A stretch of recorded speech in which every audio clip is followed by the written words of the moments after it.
Hello every one. നമ്മൾ discuss ചെയ്തുകൊണ്ടിരിക്കുന്ന topic എന്ന് പറയുന്നത് ആൾട്ടർനേറ്ററിൻ്റെ കാര്യങ്ങളാണ് ഡിസ്കസ് ചെയ്തുകൊണ്ടിരിക്കുന്നുള്ളത്. കഴിഞ്ഞ ക്ലാസ്സിൽ നമ്മൾ ആൾട്ടർനേറ്ററിൻ്റെ ഡിഫറെൻറ്റ് ലോഡ്സിൽ ലാഗിങ്, ലീഡിങ്, അതുപോലെ UPF വരുമ്പോൾ ടെർമിനൽ വോൾട്ടേജിൽ ഉണ്ടാകുന്ന ചേഞ്ചസ് കാര്യങ്ങളൊക്കെയാണ് നമ്മൾ കഴിഞ്ഞ ക്ലാസ്സിൽ ഡിസ്കസ് ചെയ്തത്. പിന്നെ നമുക്കൊരു പ്രോബ്ലത്തോടുകൂടി സ്റ്റാർട്ട് ചെയ്യാം. ഇതൊരു ഡിസ്ക്രിപ്റ്റീവ് ടൈപ്പ് പ്രോബ്ലം ആണ്, ഒബ്ജക്റ്റീവ് അല്ല. പക്ഷേ ഇതിന് നമുക്ക് കൺസെപ്റ്റ് അറിയാൻ വേണ്ടിയിട്ട് ഒരു പ്രോബ്ലം എന്തായാലും ഉപകാരപ്പെടും. നമുക്ക് ക്വസ്റ്റ്യൻ ഒന്ന് നോക്കാം. A 480 volt 50 Hz star connected 6-pole synchronous generator has a per phase synchronous reactance of 1 ohm. Its full load armature current is 60 ampere at 0.8 pf lagging. Okay, since the armature resistance being ignored, assume that the I square R losses are negligible. The field current has been adjusted so that the terminal voltage is 480 volt at no load. What is the terminal voltage of this generator if the following cases? 3 cases ആണ് തന്നേക്കുന്നത്. First one, it is loaded with a rated current at 0.8 pf lagging. It is loaded with rated current at 1 pf, that is unity power factor. It is loaded with rated current at 0.8 pf leading. Okay, ഇതാണ് നമുക്ക് തന്നേക്കുന്ന question എന്ന് പറയുന്നത്. നോക്കാം. 480 volt നമുക്ക് terminal voltage terminal voltage തന്നിട്ടുണ്ട് 480 volt. അതുപോലെ 50 hertz alternator ആണ് തന്നിട്ടുണ്ട്. സ്റ്റാർ കണക്ടർ ആണെന്ന് പറഞ്ഞിട്ടുണ്ട്. 6-pole synchronous generator as A synchronous reactance of 1 ohm, അതായത് എക്സസ് എന്ന് പറയുന്നത് സിംഗ്രണസ് റിയാക്റ്റൻസ് എക്സസ് എന്ന് പറയുന്നത് 1 ohm ആണ്. Full load armature current that is IA എന്ന് പറയുന്നത് എത്രയാണ്? Full load armature current IA എന്ന് പറയുന്നത് 60 ആംപിയർ ആണ്. പവർ ഫാക്ടർ വന്നിട്ട് cos 5 = 0.8 pf ലാഗിങ്. പിന്നെ എന്ത് കാര്യം പറയുന്നത്? ആർമേച്ചർ റെസിസ്റ്റൻസ് നെഗ്ലിജിബിൾ ആണെന്ന് പറയുന്നുണ്ട്. പിന്നെ ഇമ്പോർട്ടൻറ്റ് കാര്യം പറയുന്നത് terminal voltage at no load is 480 volt, അതായത് E എന്ന് പറഞ്ഞ value terminal voltage at no load ഇയുടെ വാല്യൂ എന്ന് പറഞ്ഞത് 480 വോൾട്ട് ആണ്. അപ്പോൾ നമ്മുടെ ക്വസ്റ്റ്യൻ ഇതാണ്, 0.8 പവർ ഫാക്ടർ ലാഗിങ്ങിൽ എത്രയാണ് എൻ്റെ ടെർമിനൽ വോൾട്ടേജ്? യൂണിറ്റി പവർ ഫാക്ടറിൽ എത്രയാണ് ടെർമിനൽ വോൾട്ടേജ്? 0.8 പവർ ഫാക്ടറിൽ എത്രയാണ് ടെർമിനൽ വോൾട്ടേജ്? ഇതാണ് നമുക്ക് തന്നേക്കുന്ന ക്വസ്റ്റ്യൻ എന്ന് പറയുന്നത്. ഓക്കെ, നമുക്ക് നോക്കാം. ഫസ്റ്റ് ആദ്യത്തെ കേസിൽ എന്താണ്? 0.8 പവർ ഫാക്ടർ ലാഗിങ്ങിൻ്റെ കേസിൽ 0.8 power factor lagging rated current വരുമ്പോൾ എത്രയാണ് ഇതിൻ്റെ ടെർമിനൽ വോൾട്ടേജ് വരാം? ഓക്കെ, അപ്പോൾ നമുക്ക് ടെർമിനൽ വോൾട്ടേജ് എത്ര തന്നിട്ടുണ്ട്? എൻ്റെ നോ ലോഡ് വോൾട്ടേജ് 480 വോൾട്ടാണ് തന്നിട്ടുണ്ട്. അപ്പോൾ ലൈൻ വോൾട്ടേജ് സ്റ്റാർ കണക്റ്റഡ് ആണ്. അപ്പോൾ നമുക്ക് ഫേസ് വോൾട്ടേജ് എങ്ങനെ കണ്ടുപിടിക്കും? Phase voltage is equal to line voltage divide by √3, that is 480 divided by √3, 277 volt. Okay, 277 volt കിട്ടി. അപ്പോൾ നമുക്ക് ഇത് ഇങ്ങനെ ഗ്രാഫിക്കലായിട്ട് എങ്ങനെ റെപ്രസെൻറ്റ് ചെയ്യാം? നമ്മൾ ആദ്യം എന്ത് വരച്ചു? V വരച്ചു, terminal voltage V. Lagging 0.8 lagging എന്ന് പറഞ്ഞപ്പോൾ IA വരച്ചു. എത്ര ആംഗിൾ? തീറ്റ ഡിഗ്രി. തീറ്റ എന്ന് പറയുമ്പോൾ 0.8 ആണെങ്കിൽ കോസ് എത്ര ആയിരിക്കും ആംഗിൾ എന്ന് പറഞ്ഞത്? 36.87 ഡിഗ്രിയിൽ IA വരച്ചു. ഇനി എന്താ? IAR വരയ്ക്കണം. പക്ഷെ എന്താ? RA നെഗ്ലിജിബിൾ ആണെന്ന് തന്നിട്ടുണ്ട്. RA നെഗ്ലിജിബിൾ ആണെന്ന് തന്നാൽ IAR നമ്മൾ എന്ത് ചെയ്യുന്നില്ല, കൺസിഡർ ചെയ്യുന്നില്ല. പക്ഷേ എന്ത് വരയ്ക്കണം? IAXS വരയ്ക്കണം. IAXS എങ്ങനെയായിരിക്കും? IARAക്ക് എന്തായിരിക്കും? പെർപെൻഡിക്കുലർ ആയിരിക്കും. അപ്പോൾ IARA ഈ ഒരു ഡയറക്ഷനിലാണെങ്കിൽ അതിന് പെർപെൻഡിക്കുലർ ആയിട്ട് എന്ത് വരും? IAXS. ഓക്കെ, IAXS വരും. അതിൻ്റെ സമ്മാണ് എന്ത്? നമ്മൾ no load terminal voltage EA അല്ലെങ്കിൽ E0 എന്ന് പറയുന്നത്. ആ E0ൻ്റെ വാല്യൂ ആണ് എത്ര തന്നിട്ടുള്ളത്? 480 divide by √3 per phase voltage 277 തന്നിട്ടുണ്ട്.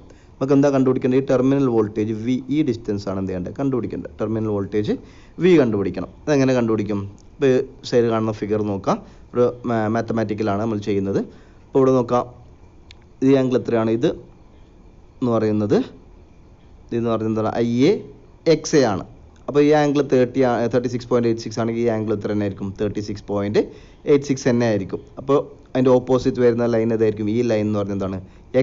IAXS ഇൻറ്റു സൈൻ തീറ്റയും, അതേപോലെ ഇങ്ങോട്ടേക്ക് റിസോൾവ് ചെയ്യുമ്പോൾ എന്ത് കിട്ടും? IAXS ഇൻറ്റു കോസ് തീറ്റ എന്ന് കിട്ടും. ഓക്കെ, അപ്പോൾ നമുക്ക് എന്താ? V ആണ് കണ്ടുപിടിക്കേണ്ടത്. VA ഈക്വൽ ടു നമുക്ക് എന്ത് എഴുതാം? V phase is equal to നമുക്ക് എന്താ പറയാം? EA, ദാറ്റ് ഈസ് ഇത് ഈ ഒരു ട്രയാങ്കിൾ കൺസിഡർ ചെയ്യുക. ഈ ഒരു റൈറ്റ് ട്രയാങ്കിൾ കൺസിഡർ ചെയ്യുമ്പോൾ എന്ത് കിട്ടും? Hypotenuse square, that is EA square is equal to എന്ത് കിട്ടും? VP plus IAXS sine theta the whole square. അത് ഈ ഒരു line square plus IAXS cos theta whole square എന്ന് വരും. അപ്പോൾ കോസ് തീറ്റ നമുക്കറിയാം എത്രയാണ്? കോസ് തീറ്റ 0.6 ആണ്. അങ്ങനെയാണെങ്കിൽ സൈൻ തീറ്റയുടെ വാല്യൂ എത്രയായിരിക്കും? കോസ് തീറ്റ 0.8 ആണ്. അങ്ങനെയാണെങ്കിൽ സൈൻ തീറ്റയുടെ വാല്യൂ എത്രയായിരിക്കും? 0.6. അപ്പോൾ ഇക്വേഷനിൽ എന്ത് സബ്സ്റ്റിറ്റ്യൂട്ട് ചെയ്യുക? V P plus I A X S sine theta the whole square plus ഇങ്ങോട്ടേക്ക് മുകളിലേക്കുള്ള I A X S cos theta whole square. അതിലേക്ക് എന്ത് ചെയ്യുക, സബ്സ്റ്റിറ്റ്യൂട്ട് ചെയ്യുക. സോൾവ് ചെയ്യുന്ന സമയത്ത് നമുക്ക് എന്ത് കിട്ടും, സോൾവ് ചെയ്യുന്ന സമയത്ത് പെർ ഫേസിൻ്റെ വാല്യൂ എന്ന് പറയുന്നത് 236.8 വോൾട്ട്. 236.8 വോൾട്ട്. അപ്പോൾ ഇത് കൺസെപ്റ്റ് ക്ലിയർ ചെയ്യാനാണ് പറയുന്നത്.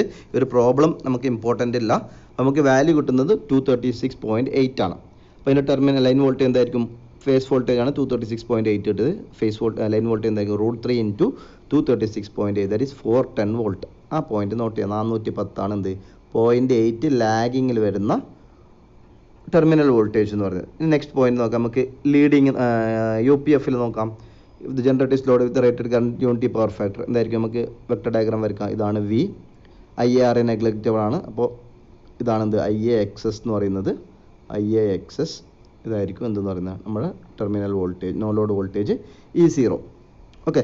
അപ്പോൾ ഇത് സോൾവ് ചെയ്യുന്ന സമയത്ത് നമുക്ക് എങ്ങനെ കണ്ടുപിടിക്കാം, hypotenuse square that is V P square E A square is equal to എന്ത് കിട്ടും, ഈ line V phase square plus I A X S the whole square. I A X S the whole square. എല്ലാ value നമുക്ക് തന്നിട്ടുണ്ട്. V P ആണ് കണ്ടുപിടിക്കേണ്ടത്. E A എത്ര തന്നിട്ടുണ്ട്, 277 ആണ് നമ്മൾ നേരത്തെ കണ്ടുപിടിച്ചിട്ടുണ്ട്. Phase voltage 277.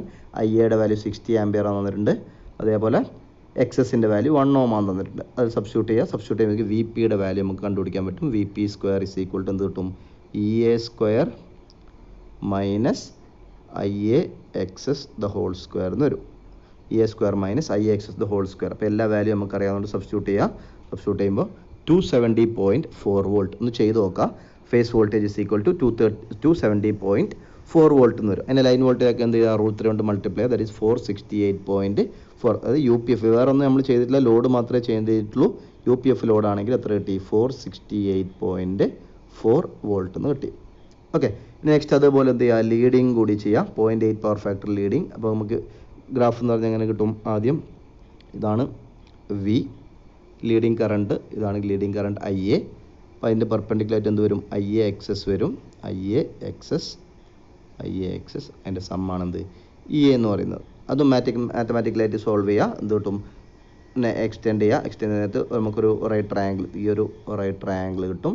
ആ റൈറ്റ് ട്രയാങ്കിൾ എന്തുകൊണ്ട് നോക്കിയേ, ഈ സൈഡ് എത്ര ആയിരിക്കും, V P minus I A X S. കാരണം ഈ ഡിസ്റ്റൻസ് ആണ് എന്ത് ഐ എ എക്സ് എസ് എന്ന് പറയുന്നത്. ടോട്ടൽ ആണ് ഫേസ് വോൾട്ടേജ്. അപ്പോൾ V P minus I X S square sine theta square plus I A X S cos theta square equal to എന്ത് കിട്ടും, ഇ എന്ന് കിട്ടും. Hypotenuse is equal to base square plus altitude square വെച്ചിട്ട്.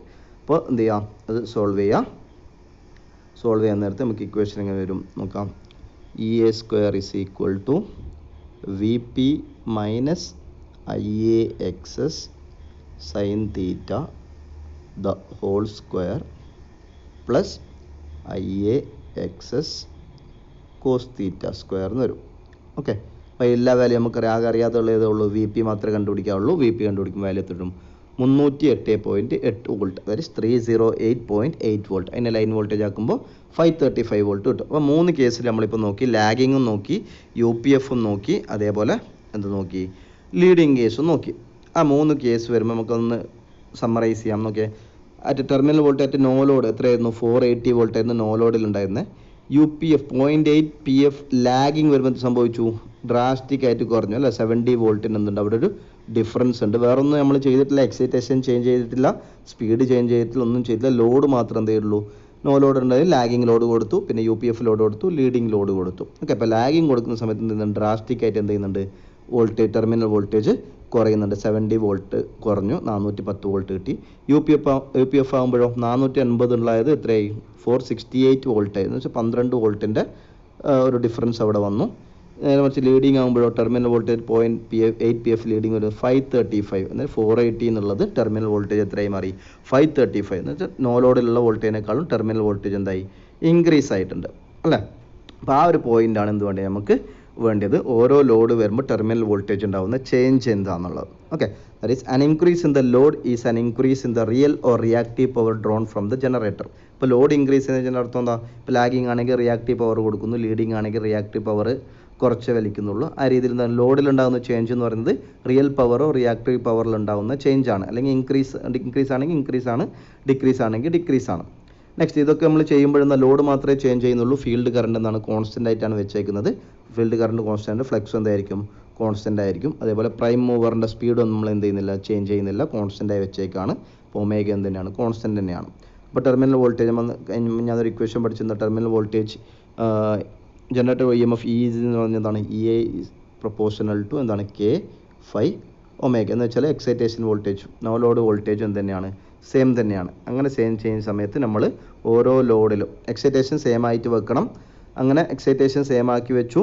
അതേപോലെ no load E M F same ആക്കി വെച്ചു. അതേപോലെ എന്താണ് സ്പീഡും ചേഞ്ച് ആക്കി വെച്ചാൽ എന്തൊക്കെയാണ് ഒരു ആൾട്ടർനേറ്ററിൽ ലോഡ് വേരി ചെയ്യുമ്പോൾ സംഭവിക്കുന്നതാണ് നമ്മളിപ്പോൾ ഡിസ്കസ് ചെയ്യുന്ന ടോപ്പിക്. അപ്പോൾ ഫസ്റ്റത്തെ കേസ് നോക്കാം.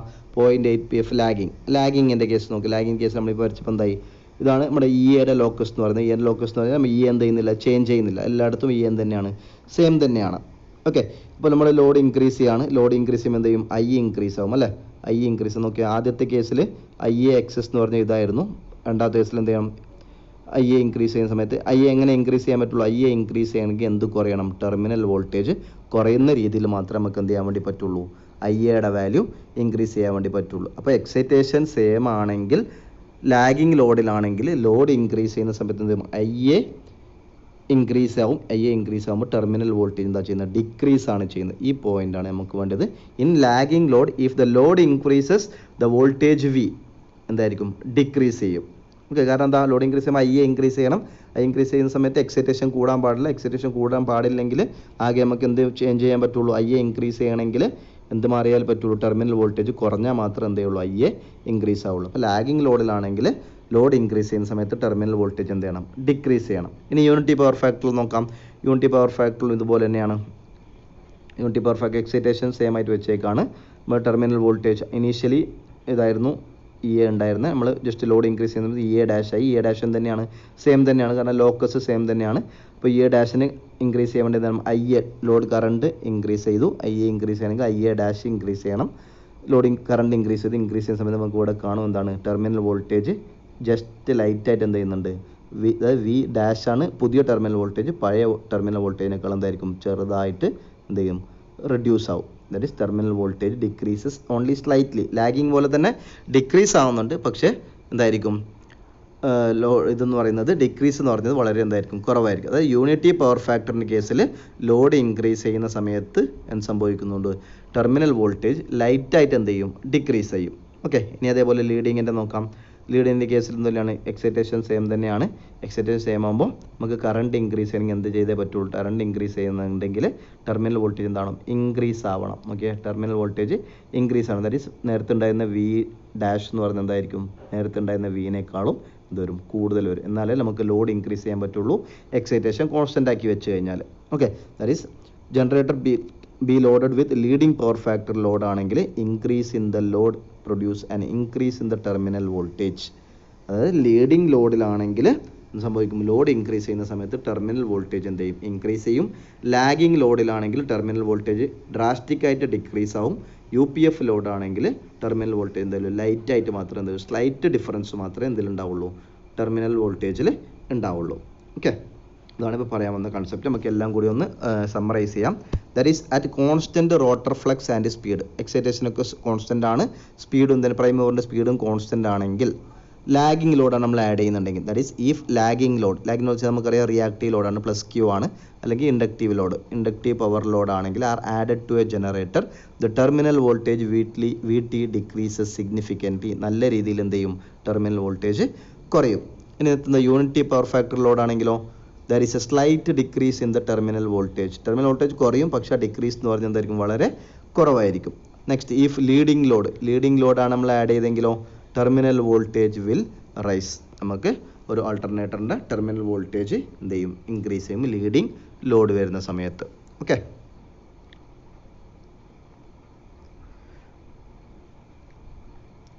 നെക്സ്റ്റ് ഇനി ഇതാണ് നമുക്ക് ഓരോ ലോഡ് വരുമ്പോൾ ഉള്ള കണ്ടീഷൻ ഒന്നുകൂടി സമ്മറൈസ് ചെയ്യാം. ലാഗിങ് ലോഡാണെങ്കിൽ ലോഡ് ഇൻക്രീസ് ചെയ്യുന്ന സമയത്ത് എന്ത് സംഭവിക്കും, ടെർമിനൽ വോൾട്ടേജ് ഡ്രാസ്റ്റിക്കായിട്ട് കുറയും.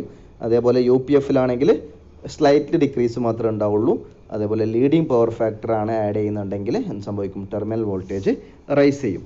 ഇനി നെക്സ്റ്റ് ടേം എന്താ വോൾട്ടേജ് റെഗുലേഷൻ. നമ്മൾ ട്രാൻസ്ഫോമറിലൊക്കെ വോൾട്ടേജ് റെഗുലേഷൻ നോക്കിയിട്ടുണ്ട്. വോൾട്ടേജ് റെഗുലേഷൻ എന്താണ്? Voltage regulation is equal to V no load minus V full load divided by V full load into 100. പെർസെൻറ്റേജിലാണ് എപ്പോഴും വോൾട്ടേജ് റെഗുലേഷൻ പറയാം. V no load minus V full load divided by V full load. V no load എന്ത്? No load voltage of the generator. V F L എന്ന് പറയുന്നത് full load voltage of the alternator അല്ലെങ്കിൽ generator. Okay, ഇനി നമ്മൾ ഇപ്പോൾ നേരത്തെ ചെയ്ത അതേ ക്വസ്റ്റ്യൻ തന്നെ. ആ ക്വസ്റ്റ്യനിൽ എന്ത് സംഭവിക്കുന്നത്? വോൾട്ടേജ് റെഗുലേഷനിൽ ഉണ്ടാകുന്ന ചേഞ്ചസ് ആണ് ക്വസ്റ്റ്യൻ. ഓക്കെ, നേരത്തെ അതേ ക്വസ്റ്റ്യൻ ആണ്. 480 volt 50 hertz Y star connected 6 port synchronous generator has a per phase synchronous reactance of 1 ohm. 1 ohm ആണിത്, 1 ohm. Its full load armature current is 60 ampere at 0.8 power factor lagging. Since the armature resistance is being ignored, assume that I square losses are negligible. The field current has been adjusted so that the terminal voltage is 480 volt at no load. What is the voltage regulation of the generator at 0.8 pf lagging, unity power factor and 0.8 pf leading? അപ്പോൾ നേരത്തെ question നമ്മൾ ചെയ്ത് terminal voltage ആണ് കണ്ടുപിടിച്ചത്. ഇതെന്താണ്? Voltage regulation ആണ് കണ്ടുപിടിക്കാൻ ചോദിച്ചേക്കുന്നത്. Okay, അപ്പോൾ നമ്മൾ നേരത്തെ ചെയ്തതിൻ്റെ ബാക്കിയായിട്ട് തന്നെ ഇത് ചെയ്യാം. എന്താണ്? ലാഗിങ് കേസിൽ നമ്മൾ നേരത്തെ എത്ര കിട്ടിയത്? ലാഗിങ് കേസിൽ നോ ലോഡ് വോൾട്ടേജ് എത്രയായിരുന്നു? 480 വോൾട്ടാണ് നമുക്ക് തന്നിരിക്കുന്നത്. Okay, no load 480 volt. Lagging ചെയ്യുന്ന സമയത്ത് എത്ര? 0.8 ലാഗിങ്ങിൽ 410 വോൾട്ടാണ് നമുക്ക് കിട്ടിയത്. Full load V full load എന്ന് വെച്ചാണ് 410 വോൾട്ട്. ഓക്കെ, തൊട്ട് മുമ്പത്തെ ക്വസ്റ്റ്യൻ നോക്കാം. നമുക്ക് എത്ര വോൾട്ടാണ് കിട്ടിയത്? ലാഗിങ് വരുന്ന സമയത്ത് 410 വോൾട്ടാണ് കിട്ടിയത്. അതേപോലെ യു പി എഫ് വരുന്ന സമയത്ത് 468.4 വോൾട്ട്. അതേപോലെ ലീഡിങ് വരുന്ന സമയത്ത് 535. ഓക്കെ, അങ്ങനെയാണെങ്കിൽ നമുക്ക് അതിൻ്റെ പെർസെൻറ്റേജ് റെഗുലേഷൻ കണ്ടുപിടിച്ച് നോക്കാം. പെർസെൻറ്റേജ് റെഗുലേഷൻ ലാഗിങ്ങിൻ്റെ കേസിൽ എന്ത് സംഭവിക്കും? V R is equal to percentage regulation is equal to എന്ത് കിട്ടും? V no load minus V full load divided by V full load. ഇതാണ് നമ്മുടെ ഇക്വേഷൻ. വി നോ ലോഡ് എത്ര? 480 മൈനസ് വി ഫുൾ ലോഡ് എത്ര? 410 divide by 410 into 100 എത്ര? 17.1%. ആ not ചെയ്യാൻ 17.1. അതേപോലെ യൂണിറ്റിൻ്റെ കേസിലോ 468 ആയിരുന്നു നമുക്ക് കിട്ടിയ വാല്യൂ. അപ്പോൾ 480 മൈനസ് 468 ബൈ 468 എത്ര? 2.6%. ലീഡിങ് വരുമ്പോൾ എത്രയാണ്? 480 മൈനസ് 535 ആണ് നമുക്ക് റൈസാണ് അവിടെ ഉണ്ടായത് അല്ലേ. അപ്പോൾ 480 മൈനസ് 535 ബൈ 535 എത്ര? മൈനസ് 10.3. അപ്പോൾ ഈ മൂന്ന് വാല്യൂസും നോക്കാം. ഓക്കെ, ലീഡിങ് വരുന്ന സമയത്ത് നമുക്ക് എന്തുണ്ട്? നെഗറ്റീവ് വാല്യൂ ആണ് എന്ത് വരുന്നത്? പെർസെൻറ്റേജ് റെഗുലേഷൻ വരുന്നത്. യൂണിറ്റി പവർ ഫാക്ടർ വരുമ്പോൾ 2.6, ലാഗിങ് വരുന്ന സമയത്ത് 17.1. പോസിറ്റീവ് വാല്യൂസ് ആണ് എന്തിനു വന്നത്? യൂണിറ്റിയിലും അതേപോലെ ലാഗിങ്ങിലും വന്നത്. ലീഡിങ് വരുമ്പോൾ എന്ത് വെച്ചു? മൈനസ് 10.3% ആണ് വന്നത്. ഓക്കെ, അപ്പോൾ നമുക്ക് നോക്കാം. ട്രാൻസ്ഫോമർ പറയുമ്പോൾ ഞാൻ ഒരു കാര്യം പറഞ്ഞത് എന്താ? വോൾട്ടേജ് റെഗുലേഷൻ എന്ന് പറയുന്നത് എപ്പോഴും എന്തായിരിക്കണം? ചെറിയ വാല്യൂ ആയിരിക്കണം. കാരണം വോൾട്ടേജ് റെഗുലേഷൻ ഉദ്ദേശിക്കുന്നത് ലോഡ് കൊടുക്കുന്ന സമയത്ത് എന്ത് ചെയ്യാൻ പാടില്ല?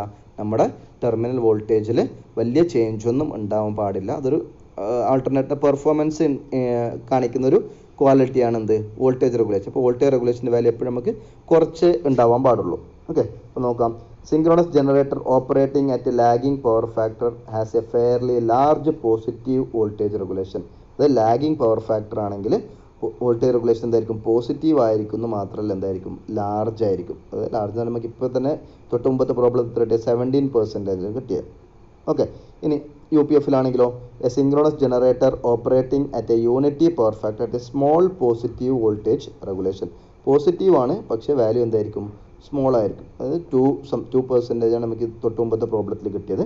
അപ്പോൾ അതിനെ പഠിച്ച് ലീഡിങ് ആണെങ്കിലോ ലീഡിങ് ആണെങ്കിൽ synchronous generator operating at A leading power factor often has A negative voltage regulation. Negative value ആണ് എന്തിൽ കിട്ടുക? ലീഡിങ് വാല്യൂവിൽ കിട്ടുക. അപ്പോൾ നമുക്ക് ക്വസ്റ്റ്യൻ ചോദിക്കാം, ഏത് പവർ ഫാക്ടറിലാണ് ആൾട്ടർനേറ്ററിൻ്റെ റെഗുലേഷൻ നെഗറ്റീവ് ആവുന്നത് അല്ലെങ്കിൽ 0 ആവുന്നത്?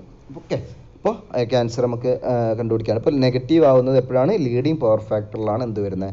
ഓൾട്ടർനേറ്ററിൻ്റെ വോൾട്ടേജ് റെഗുലേഷൻ നെഗറ്റീവ് വാല്യൂവിലേക്ക് വരുന്നത്. ഓക്കെ, ഇനി നമുക്ക് എങ്ങനെ ടെർമിനൽ വോൾട്ടേജിനെ ഇൻക്രീസോ ഡിക്രീസോ ചെയ്യിപ്പിക്കുക എന്നുള്ളതാണ് നെക്സ്റ്റ് ചെറിയൊരു ടോപ്പിക് എന്ന് പറയുന്നത്. അപ്പോൾ ടെർമിനൽ വോൾട്ടേജ് ഇൻക്രീസോ ഡിക്രീസ് ചെയ്യാൻ വേണ്ടി ഇൻക്രീസ് ചെയ്യാനുള്ള കേസ് നോക്കാം. ടെർമിനൽ വോൾട്ടേജ് ഇൻക്രീസ് ചെയ്യണമെങ്കിൽ എന്ത് ചെയ്യുക? ഇൻക്രീസ് ചെയ്യണമെങ്കിൽ ഫസ്റ്റ് നമുക്ക് എന്ത് ചെയ്യണം? ഫീൽഡ് കറണ്ടിനെ ഇൻക്രീസ് ചെയ്യണം.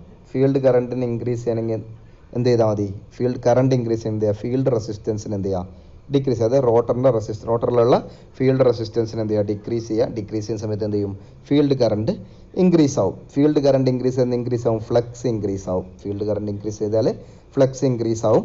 നമുക്കറിയാം, നേരത്തെ ഒരു ക്വസ്റ്റൻ നോക്കിയിട്ടുണ്ട്, ജനറേറ്റർ വോൾട്ടേജ് E എന്താ, K∅ ഇൻറ്റു ഒമേഗ. ഫൈ എന്ന് വെച്ചാൽ എന്താണ്, ഫ്ലക്സ് ആണ്. അപ്പോൾ ഫ്ലക്സ് ഇൻക്രീസ് ചെയ്താൽ എന്ത് സംഭവിക്കും, ഫ്ലക്സ് ഇൻക്രീസ് ചെയ്താൽ ജനറേറ്റഡ് വോൾട്ടേജ് എന്ത് ചെയ്യും, ഇൻക്രീസ് ആവും. ജനറേറ്റർ വോൾട്ടേജ് ഇൻക്രീസ് ചെയ്താൽ എന്ത് ഇൻക്രീസ് ആവും, ടെർമിനൽ വോൾട്ടേജും കൂടി ഇൻക്രീസ് ആവും. ദാറ്റ് ഈസ് ടെർമിനൽ വോൾട്ടേജ് നമുക്ക് ഇൻക്രീസ് ചെയ്യാനുള്ള മെത്തേഡ് എന്താണ്, ടെർമിനൽ വോൾട്ടേജ് ഇൻക്രീസ് ചെയ്യണമെങ്കിൽ എന്ത് ചെയ്യുക, ഫീൽഡ് കറണ്ടിനെ അഡ്ജസ്റ്റ് ചെയ്താൽ മതി. ടെർമിനൽ വോൾട്ടേജിനെ ഇൻക്രീസോ ഡിക്രീസോ ചെയ്യണമെങ്കിൽ ഫീൽഡ് കറണ്ടിൻ്റെ ആ പോയിന്റ് നോട്ട് ചെയ്യുക. Terminal voltage of a alternator can be regulated by adjusting the field current.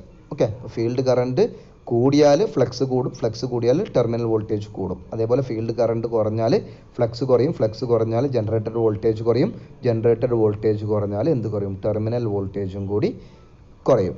Okay.